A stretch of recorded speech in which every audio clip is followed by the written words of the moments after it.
Hello there. There's an update.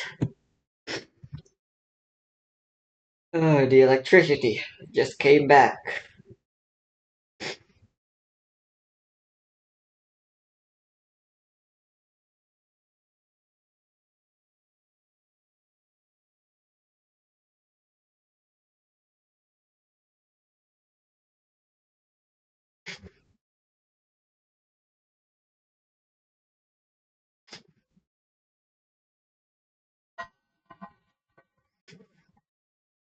It is the dawn of Link's first day in Terminal.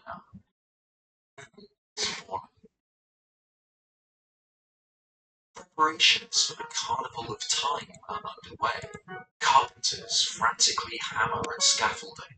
Entertainers of the gourmet troupe practice in the streets, and posters have been pasted onto the town's walls announcing the upcoming performance of the Indie-Go-Go's, the famous Zora band, on the eve of the carnival 3 days from now. This carnival will not happen.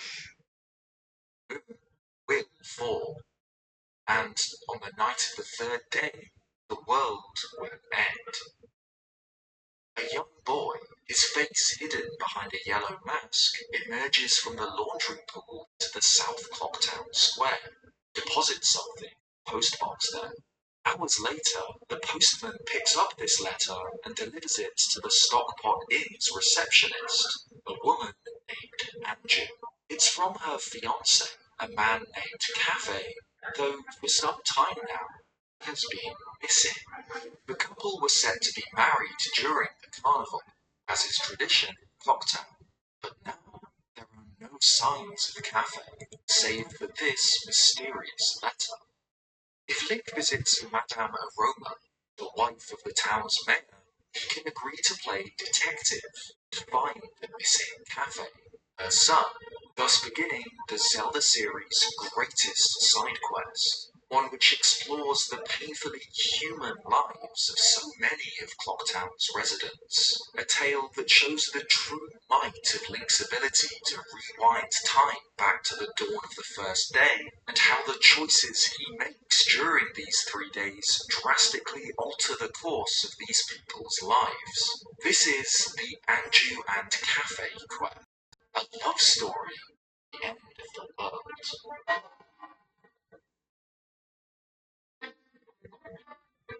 By wearing the cafe mask given to him by Madame Aroma, Link can ask the townsfolk for information about the woman's 241 what? whereabouts. The What did I add? painting gallery says he knows I Cafe, don't but he remember. hasn't been there recently. Wait, how long has it And been the like treasure that? chest shop girl gives the same answer.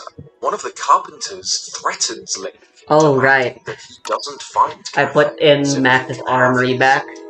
There's a few weapons that have the exact same name, but have different crafting materials and properties, but for the most part, I think both will be just fine. Curiosity shop owner, suspicious answer, asking bombers towards the There's one weapon in particular I would like to craft. are correct, as the masked child stood on one on the first day, bring a letter addressed to Angie, delivered by the postman that day. This temper is from which postbox it was collected. This is the first instance where Link truly interacts with these characters to change the course of their The actions. mace which has been renamed as Hammer in the latest version. And she'll tell him later that night. Tungsten Sledgehammer. Click. Doesn't talk to her wearing this mask, doesn't meet the kitchen, she'll continue the investigation on her own. Second, as thunder falls across the sky, as rain patters onto the stone streets of Clocktown, ever closer, Angie will make her way to the long secretly found her the same room, named Sighted Cafe. Here, she'll ask any passers-by about his lover, explaining it's 2 months since she last saw him, wondering if it was her fault, left alone, she was in the rain. Parker.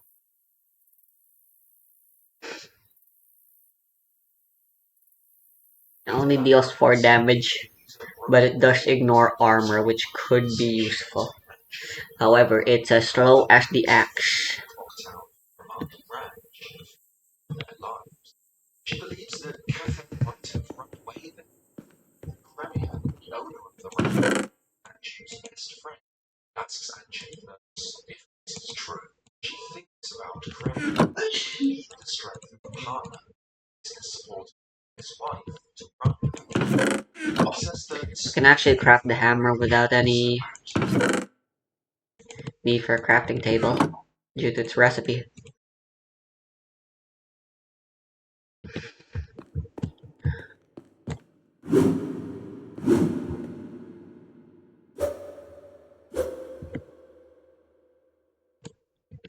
I love it. Rope slide. Anyway, what am I supposed to be doing right now? I want to set up a new base in a more open area. But before that, still want to get diamonds. Right, I believe I'm going south this time.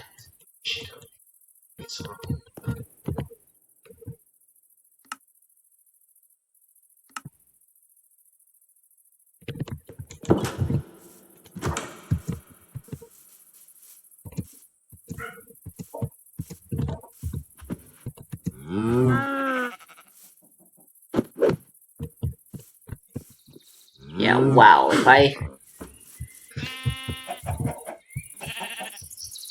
kept going, I might have accidentally... Oh, I have a backpack now as well, which is super nice. I should probably upgrade it immediately.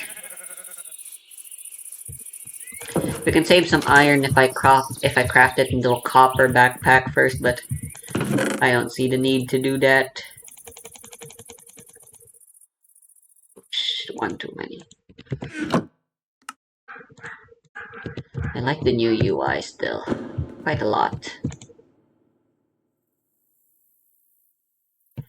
It is vital to have lots of space.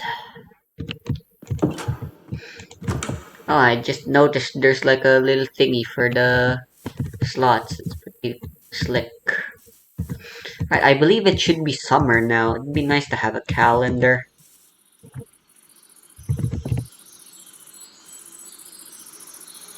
Yeah, the calendar and the clock and stuff, they all don't work in JEI, which is a good thing. That's how that should function. You can't just cheat. Just straight south, just straight south. I'd like to not be directly below a cave when building my house for once. It feels like that's been happening quite a lot.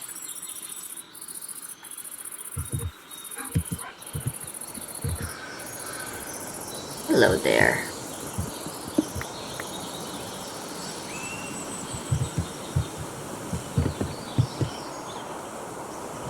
Yeah, now we can just put things into the backpack. We don't have bundles, but the backpack is still pretty good. It makes shulker shells a bit obsolete as a post-game thing, but in my opinion, more inventory shouldn't be a post-game bullshit.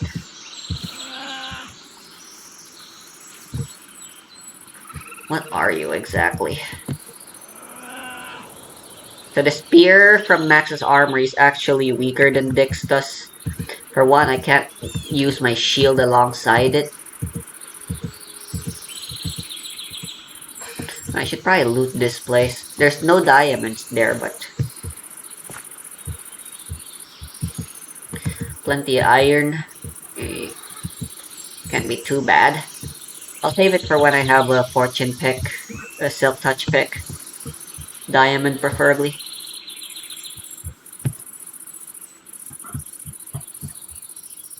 We'll have to work fast and get a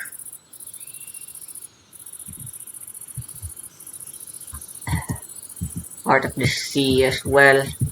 The sooner we can get to the Nether, the sooner we can reach the late game. Once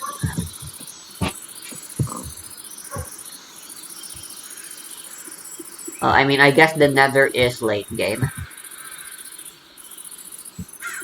Building a house is mid-game. The late game is the nether.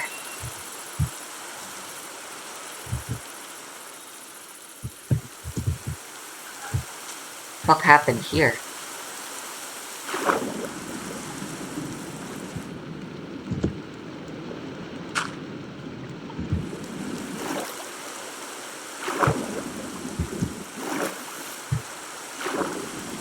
Is this a bug in terrain generation or what?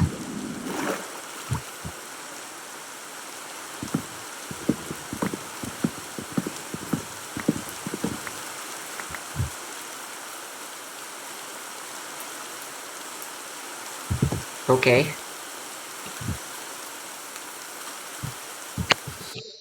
What happened? Why did this stop loading? Connected without internet. What do you mean? Andrew's mother, wearing a cafe mask, she scolded him wearing it, showing just how much she dislikes him, what she thinks he has done. By this point, Nick has already had the opportunity to discover that this isn't true. Behind a curtain in his office, in a room adjacent to the one where Cafe's mother sits, I already looted this place. Huh. Cafe's diary, revealing Wait, have I actually already gone down? that he planned to visit the milk bar to show off his ceremonial wedding mask and talk about his fiancée with his friends. Whatever has happened to Cafe isn't as simple as Andrew's mother believes. His disappearance wasn't because of another woman. Andrew doesn't believe her mother, saying that in the letter, Cafe promised he would come back, but with the moon above, Andrew relents.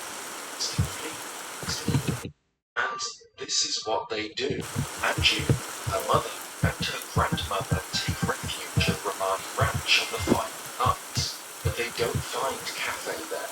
Instead, there is only Premia and her younger sister, Romani, who, depending on whether or not Link has completed their quest, may or may not be in an almost brain-dead state after her encounter with invaders on the first night. Premia reveals to Link that she knows that even here at the ranch, they aren't safe from the moon. That it's the end not only for Clocktown, but for the whole of Turner. Angie's family face the apocalypse together, with Angie broken, regretting her choice to flee, but knowing that now it's too late. Without Link's involvement, Angie's story is a tragedy. But there's another, more unexpected character who also suffers if Link doesn't interact with the quest in any way. The Postman. The Postman, at first, seems like quite an inconspicuous character. He obviously takes his work very seriously. On the first day, he'll leave the post There's a floating office island in these oceans, that'd be great. and won't stop to talk to Link.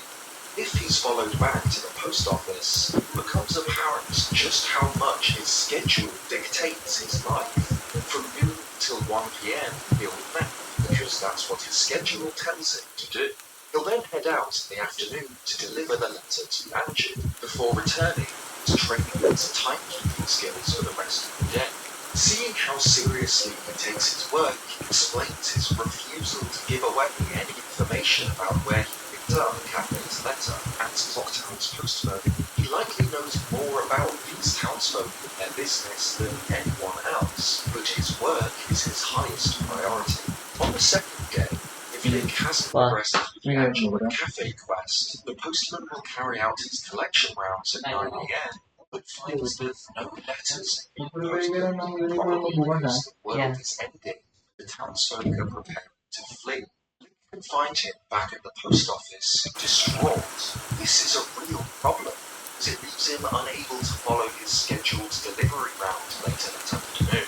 Without this, he doesn't understand what he should do. He wishes that someone would tell him Link is kicked out of the post office at 1 p.m, but the postman will remain inside, confused and panicked. At midnight, however, the postman will emerge from his I think I like this spot over here. Clocktown post I'll box. scout it out, but On the final day, yo, there's a ship. I'm pretty sure that's a pillager ship, though.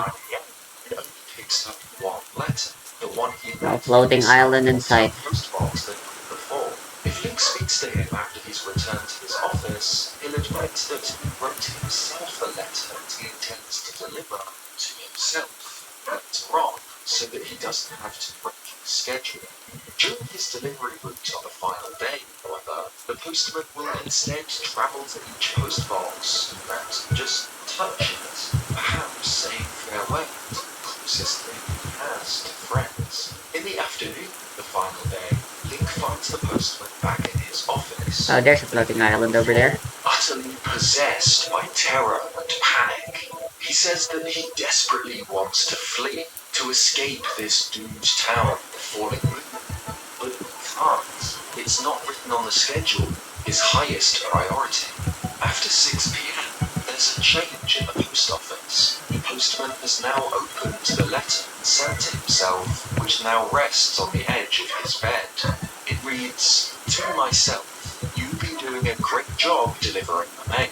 I have a request for my hard-working self. All of the townsfolk have taken refuge. I want myself to flee too. Even if it is not written on the schedule, I want myself to flee. Please, from me." But the postman doesn't flee. He stays here, provided till the end. Like Andrew, the postman's story is heart-wrenching. If Link had not arrived in Termina, these would invariably have been his final moments. Panicking, desperate, but unable to flee, shackled to certain doom by his almost religious devotion to his schedule.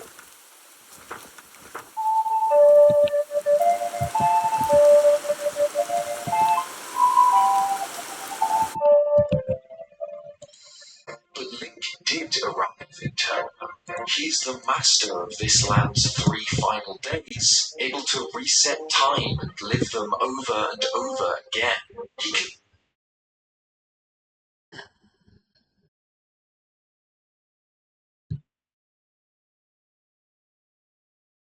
The truth will set you free. John 8:32. Veritas vos liberabit.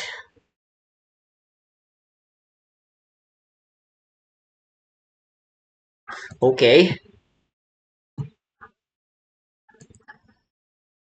I know that's supposed to sound nice, but I can't help but find it sound ominous in this context.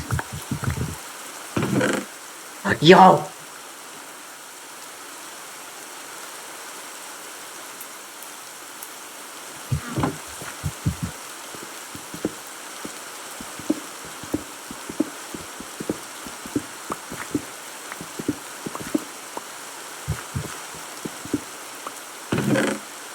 Yes, yes, yes! Ooh, this thing has mending. Would have been nice if it was a book in there instead of a pants. Oh, saddle. Why not? Saves me the hassle of crafting one myself.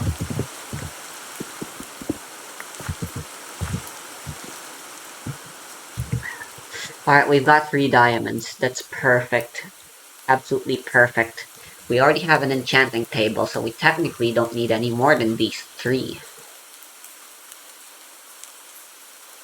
We can go now, but you know, we've come this far. I'm not going to the floating island. It's a huge waste of resources. For now, I'll scout out the planes I want to be with. Maybe I'll try taming one of these.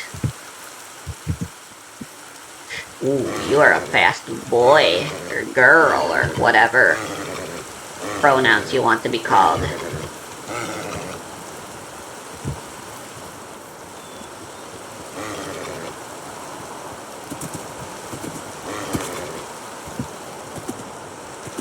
Hey, let's go.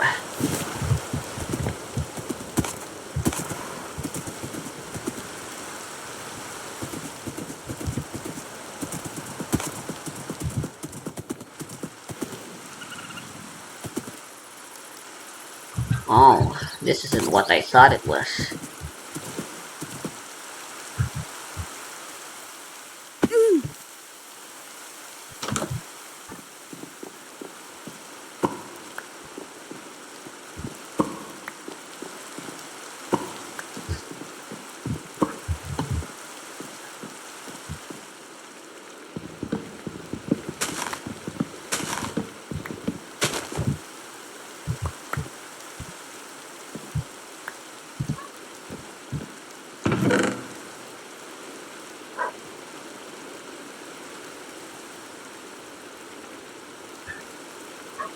Yo, another boon of the earth. Holy shit, these are all amazing. I have space, I have space, I have space.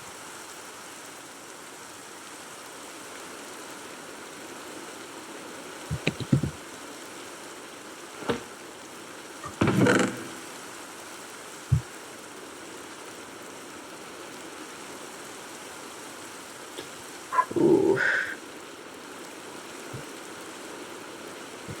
Beautiful bounties.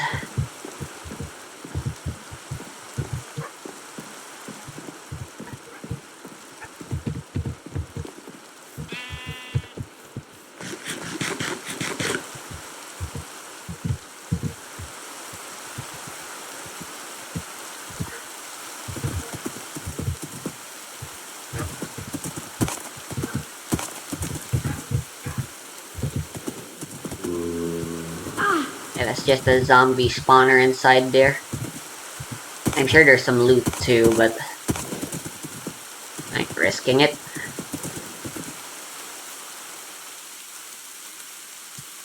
Yeah, being right next to a river and a coniferous forest. I'll feel right at home over there.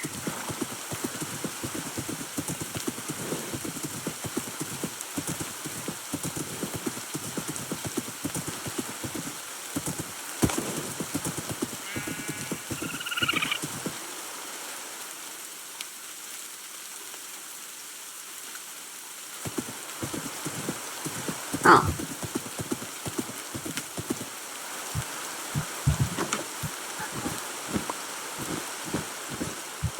let's go.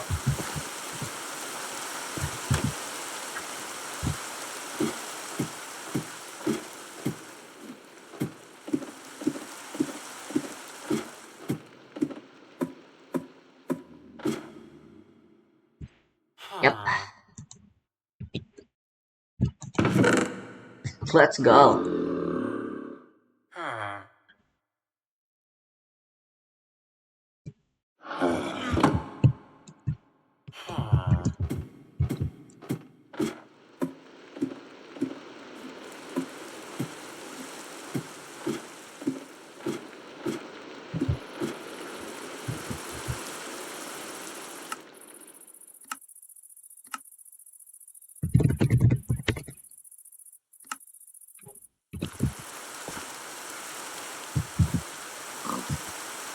I have a neighbor.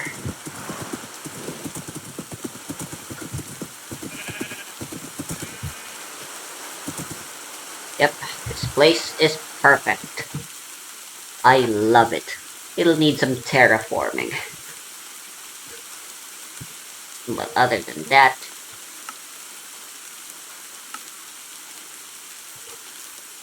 it's good.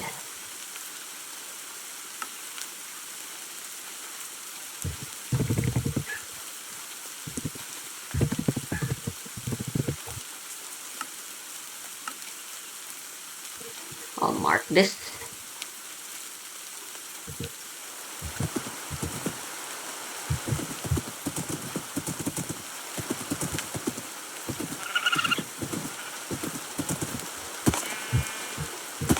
There's still some crows to deal with.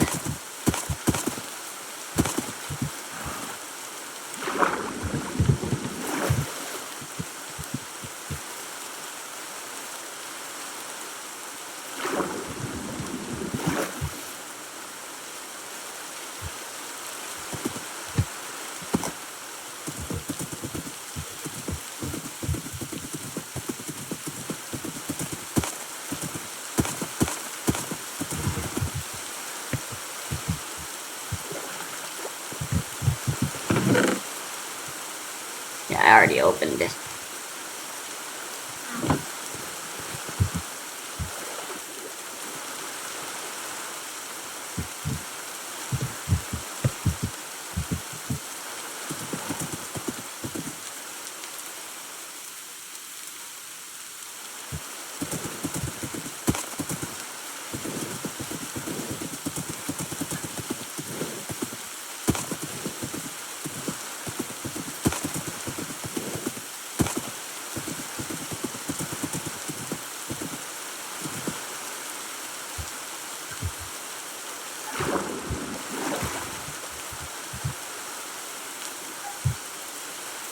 Oh god damn it, you're going the wrong way.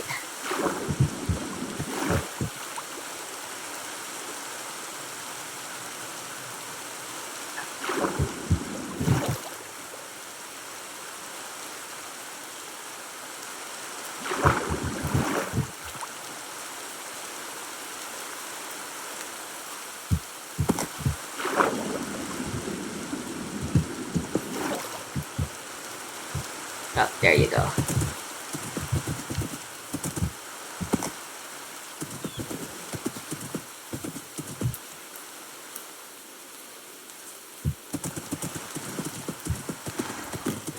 Whoa.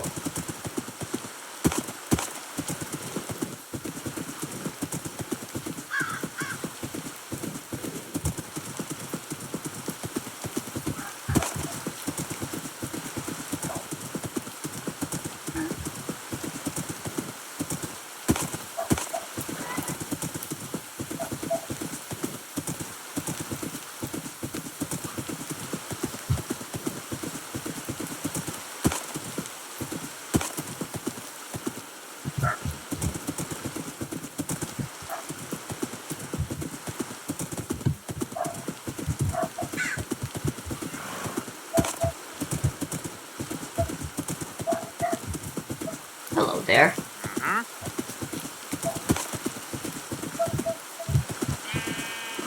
You'll be with the sheep. Oops. This next step will be very important, both for safety.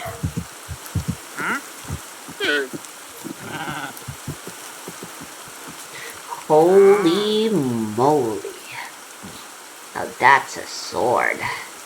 Captive Dreams. Unfortunately, I don't care about swords.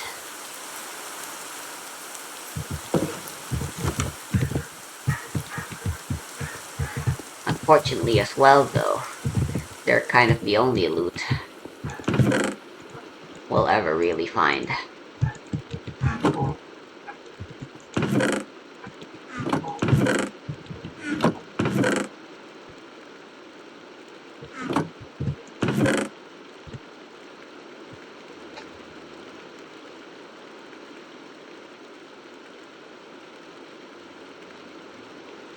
Over again, he can learn the last actions of these characters and work out how to help them. On the first day, Link can choose to meet Anju in the Stockpot Inn's kitchen at night, where she'll tell him her plan. She's written a letter back to Cafe, which Link needs to deposit in a postbox. Then, by following the postman on his delivery rounds, he can meet her missing lover and solve the mystery of his disappearance. Posting Anju's letter on the morning of the second day changes the postman's schedule. He now has something to collect and deliver. This means he does not post a letter to himself that night, and instead heads out on a normal delivery route in the afternoon. Link can follow him to a laundry room where he'll deliver the letter to the masked child, the one who originally sent the letter to Anju. While the pair are speaking, Link can sneak into the side door of the bar, which is usually locked. This leads into the back of the curiosity shop, and in this secret hideout, is Cafe, Anju's betrothed. Sometime before Link's arrival at Terminal, he had been cursed by the Scorpion and trapped in the body of a child. He immediately decided to visit the Great Fairy in North Clocktown, but on the way was attacked by a thief who stole his sun mask, the traditional item he intended to give Anju at their wedding. Cafe has been hiding in the back of the curiosity shop, knowing that it is a place where stolen goods are fenced. Certain that his mask will eventually show up, he uses a secret peephole to observe the customers in the shop. Too embarrassed to face his partner without his promised mask, Cafe gives Link his pendant to give to Anju. The pendant means something to Anju, and it's enough proof for her to change her mind and decide to stay in Clocktown for the Carnival of Time. If Link then eavesdrops on her conversation on the second night, it won't have changed. She'll still agree to flee to Romani Ranch on the final day. But this is a lie. At the end of the third day, Link can find Anju's mother and grandmother at Romani Ranch, but not Anju herself. Her mother informs Link that Anju decided to stay and wait for Cafe in Coptown, and that it is foolish to trust a man like that. Here, Anju's mother reveals that her husband, Anju's father, left her for another woman, explaining why she doesn't trust that Cafe won't do the same to her daughter. Anju believes that her father is dead, but this calls that story into question. Perhaps Anju's mother lied about his death, unwilling to admit that he left his whole family behind. Link can find Anju in Clocktown, like her mother said, sitting in her room on the bed, waiting.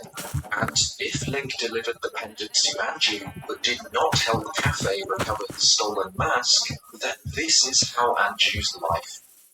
She sits here, patiently waiting next to a wedding dress she will not wear, alone. This doesn't have to happen. On the first night, an old lady enters North Clocktown carrying a bag of bombs. She's the mother of the owner of the bomb shop and is delivering a shipment of stock to the family store. Before she can reach the shop, however, she's robbed by Sakon, the very same thief who had stolen Cafe's sun mask a month ago.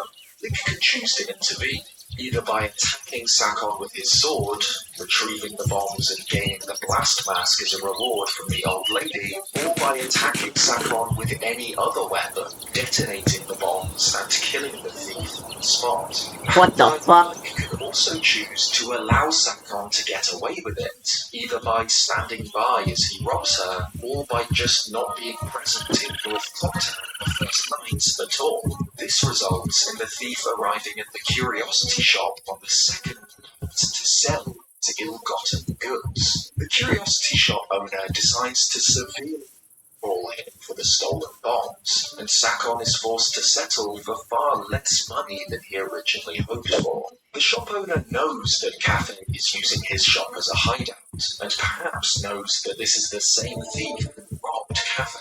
Cafe's father, the Mayor Dutour, hints at a connection to the curiosity shop owner if Link speaks to him while wearing the Cafe mask. It seems likely that the Mayor actually knows where his son is, but has agreed, along with the curiosity shop owner, to keep it a secret, especially from his worried wife. Cafe, of course, watches the thief sell the bombs through his peephole, which lets him peer through the eyes of a suit of iron knuckle armor at the back of the store. He recognizes the man from when he was robbed, and so decides to follow him back to his hideout and recover his mask. In the afternoon on the final day, Link can return to Cafe's hideout at the back of the shop to find him gone, and the owner standing in his place. He explains that Sakon lives in Ikana village, and tells Link that Cafe chased after him, leaving behind his mask, the Keaton mask, and a letter addressed to his mother, marked as priority mail. Here, Link has two options to continue with the quest. He can choose to deliver the priority mail to Madame Aroma himself, rewarding him with an empty bottle, or he can decide to heal the anguished citizens of Clocktown, to save the postman, and to bring Anju and Cafe together. If Link visits the post office on the final night, he'll of course find the postman there, desperate to flee. If he's given Cafe's letter, he'll realise that this is priority mail and needs to be delivered right away. He'll immediately get dressed and set out for the milk bar to find Madame Aroma, where it is revealed that Cafe's mother is not just the mayor's wife, but the postmaster of Clocktown, the postman's boss.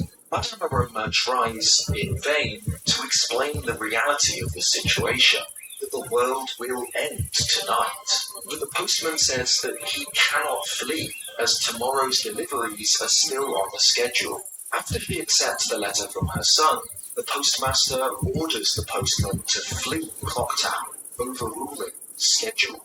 Finally, the postman is free. He has not failed his duties, as he has a direct order to flee. He understands now that he can set his own schedules and gives Link his hat before finally leaving Clocktown. To help Cafe, he commits to travel to Ikana Valley at 6 p.m. the final day. Here, he'll find the child hiding out near a secret cave entrance, Sako's hideout.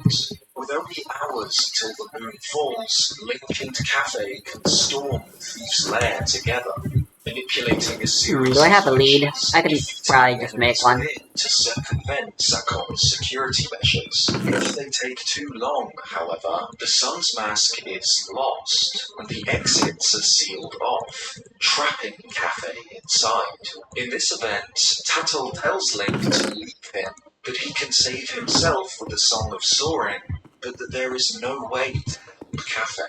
However, by working together and completing the hideout before the mask reaches the end of the conveyor belt, the two children are able to recover the sun's mask, the final piece of this puzzle. Cafe thanks Link and makes his journey back to Clocktown, where he finds nobody. If Link has completed every part of the quest, but did not give the pendant of memories to Anju, Cafe will return to find that she's fled with her family to Ramadi Ranch. He stands there, alone, blaming himself, staring at Anju's wedding dress. But if Link has helped Cafe recover the sun's mask, and also given Anju the pendant that causes her to stay, the couple finally reunites. With less than 2 hours until the world ends, Cafe finally reaches the Stockpot Inn and enters the room where Anju waits for him. Without asking why Cafe is now a child, Anju recognizes and accepts him. She drops to his level, and the couple finally embrace. They bring together their sun and moon masks, creating a couple's mask, which they give to Link as their witness. Anju and Cafe are united, and tell Link to find refuge, to flee, and that they will remain to face their end together. Unless, if Link has already beaten the game's 4 temples, this does not have to be their end. At the end of his very first cycle in Termina, the Skull Kid had taunted him about the loop. If it's something that can be stopped, then stop it. Now, standing on the precipice of oblivion, Link answers. He plays the oath for order. The notes of this ancient song echo across the land. The 4 giants answer their call. With divine strength, they catch the falling moon, giving Link just enough time to enter the dreamlike space within it and destroy the terrible power sealed in the Skull Kid's mask, the Jorah itself. Link has used his control of time to prevent Termina's end, and after the moon disintegrates, a new day dawns. No longer bound to the same cycle, the same patterns of anguish and despair, the people of Termina awaken to a world where time is once again their own.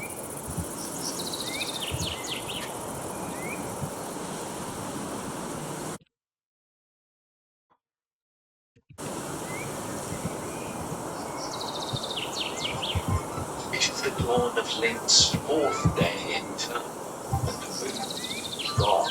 The carnival of time begins. Fireworks in the sky above Clocktown and its residents celebrate. The Indiogos play the Ballad of the Windfish on the Milk Bar stage. The dancers of the Gourmand troupe show off their new moves, and the old lady from the bomb shop is embraced by her son.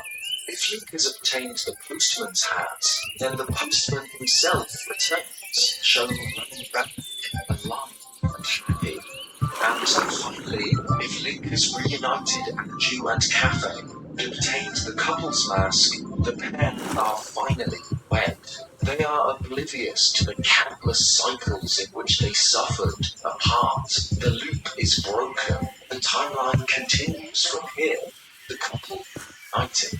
Anju wears her dress, and the Clocktown residents surround her with Tingle showering them with confetti. Cafe is never shown in this final cutscene. Director Yoshiaki Koizumi said that they agreed it was better to leave it ambiguous whether or not his glass was broken. He was turned back into an adult.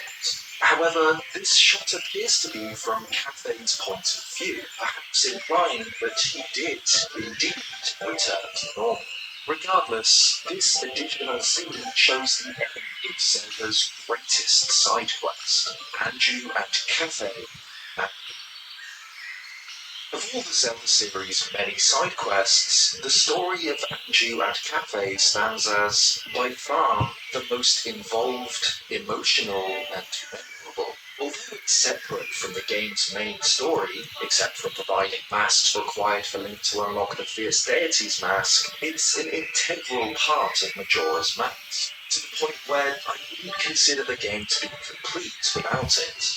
The quest is the greatest showcase of how the game's time loops give the player such an intimate view into the lives of these characters. The quest cannot be completed without studying how these people go about their 3 final days, and how their actions change depending on Link's own decisions, allowing him to peel back the layers of this complicated situation and learn how he can help. The quest forces the player to examine its characters extremely closely, allowing us to see their true depth and the amount of care that went into their design. This isn't only the case for the quest's main characters, like the postman or Anju and Cafe themselves, but side characters too. For example, in order for Link to eavesdrop on Anju's conversation with her mother on the second night, he needs to access the room next door, which is apparently being booked by a Goron, and to check in on the afternoon of the first day. Link can wear the Goron mask to claim this booking, leading to a fun exchange when the real Goron, coincidentally also called Link, tries to check in afterwards, followed by him being forced to sleep outside. Not that he minds, because the weather's nice compared to the frozen mountains. There's also Cremia, who becomes involved in Anju and Cafe's story not only by harboring Anju's family when they flee from Clocktown, but by being the object of vicious rumors, blamed for Cafe's disappearance. She's Anju's best friend, but after mentioning the wedding to Link, she'll go quiet for a while. Romani reveals that her older sister actually does have a crush on Cafe, and that the fact that her best friend is marrying him is difficult for her. Even Anju's grandmother is a deeper character than it might seem at first. She appears to be senile, calling both Link and Anju tortoise, the name of Anju's father, and claiming that she's already eaten when Anju brings her lunch. However, reading her diary reveals that she just hates Anju's cooking, and acting senile is just her plan to get out of eating it. A similar situation happens later on, once her family decides to flee for the ranch. She will mutter to Link that it's been a long time since they'd had a picnic there, but her diary shows that she fully understands the gravity of the situation, and that she plans to take some of her late husband's favourite books with her. Finally, completing the Anju and Cafe quest allows Link to quell one of Clocktown's central conflicts. On any day but the third, a heated argument is taking place in the mayor's office. On one side are 2 soldiers, pleading for the mayor to order an evacuation of the town, and on the other, Muto, the head carpenter, and one of his workmen, who refuse to believe that the moon will fall, and say that the Carnival of Time should continue. This row wages on, with the mayor at a loss for what to do, unless Link reveals the couple's mask. This shocks everyone, revealing that a young couple has been married. This breaks up the argument, causing everyone to think about their own loved ones, and the mayor decides that it is best for everyone to choose for themselves whether to flee or stay.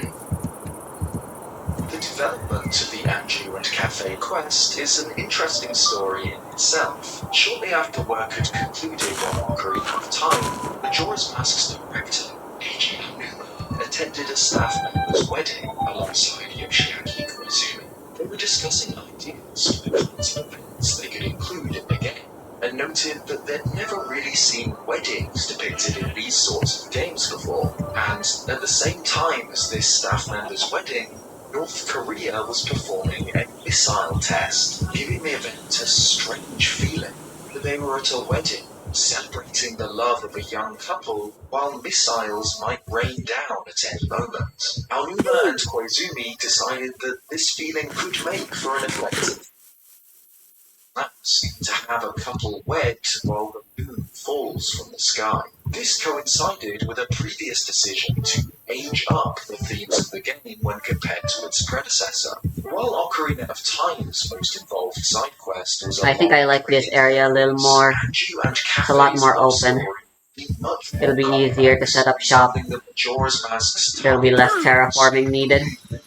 Plus, it's on a lower altitude. In doing so, they created what is, in my opinion, which I quite value. Any Zelda game. While it occasionally feels like Zelda games aim at too broad an audience, looking to create problems the vast majority of people, no matter their age or experience, can solve, this particular game and this particular side quest was designed with the opposite mentality. It requires a lot from the player, planning, memory, and logical thinking, especially in the original version of the game. But this complexity is what makes it so rewarding. It has so many layers. I don't like all the bisons around here, but this place is the flattest ground. I could just murder them all. Won't be that hard. Give to it, the better it becomes. Thanks for watching this video. What do you think of the Banjo and I'm calling this herd. Majora's Mask? Is it your favourite Zelda side quest, or is something else at the top spot? Let me know in the comments. If you like this video, leave a like, or subscribe if you haven't already for more Zelda content. Cheers guys, and I'll see you next time.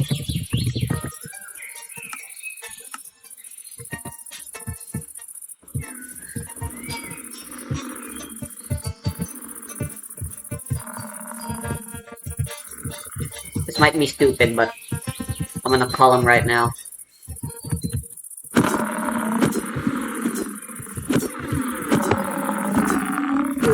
Oh! Ah! Oh!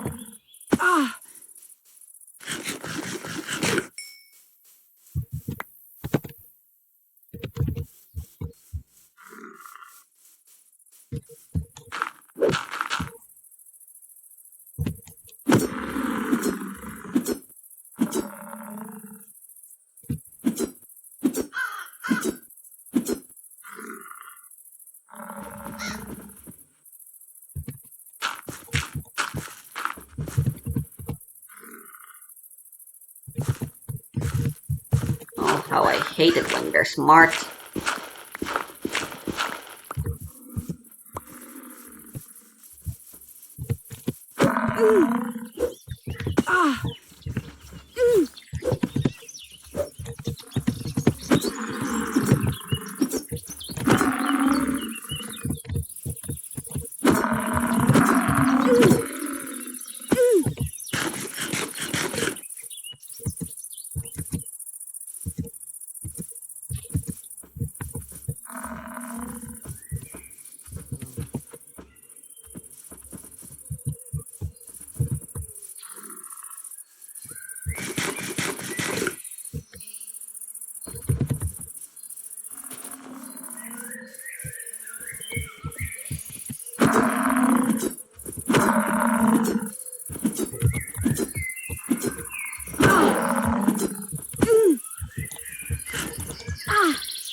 One bison left.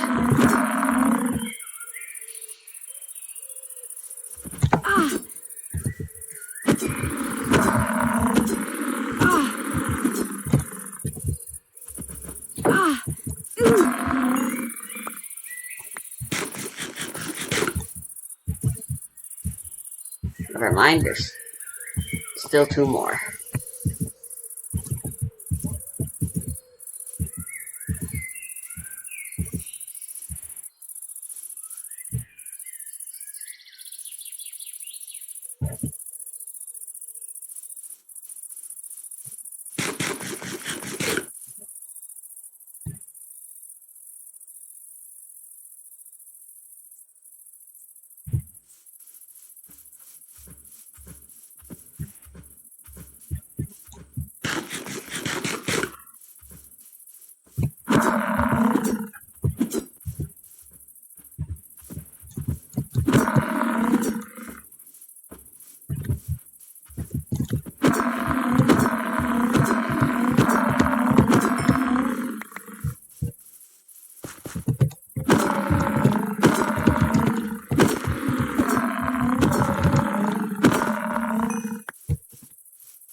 Fuck.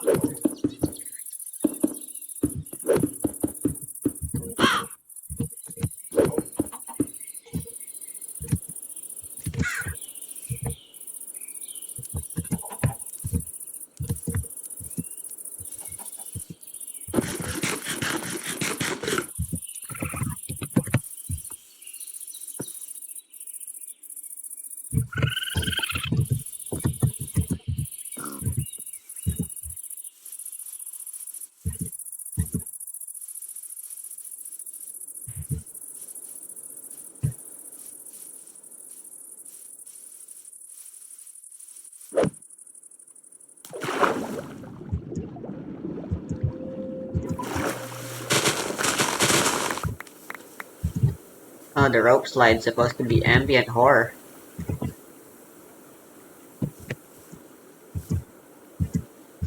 Why does that show up in the subtitles? If you're hard of hearing, having that show up in your subtitles isn't gonna get you on a scared mood. It's ridiculous.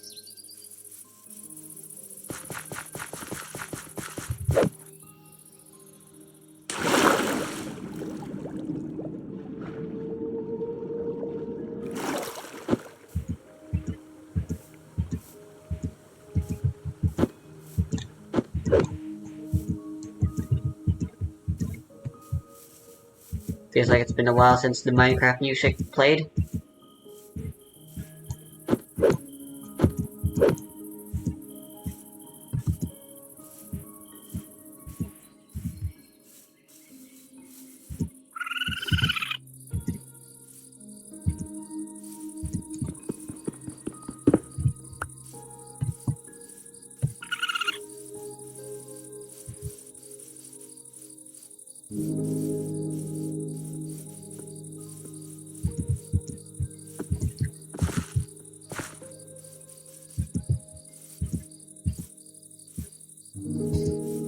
It is beautiful.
I downgraded back biome music.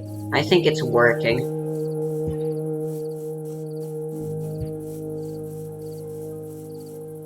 Music isn't doing strange cuts anymore.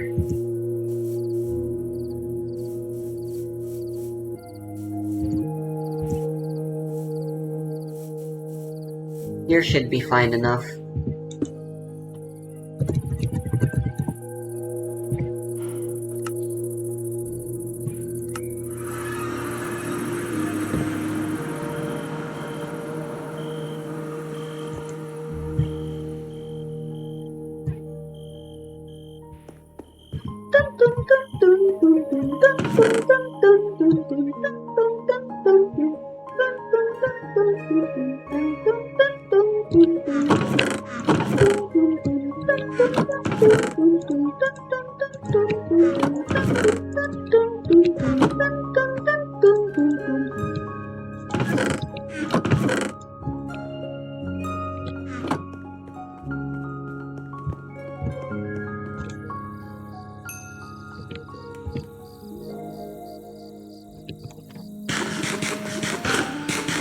Whoa.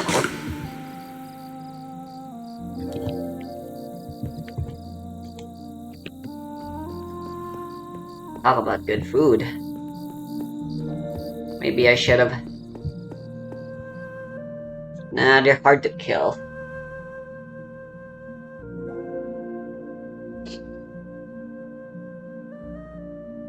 I think I smell dinner.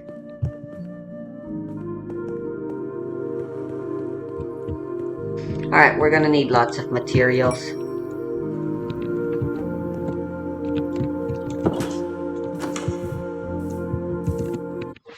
Uh, ah.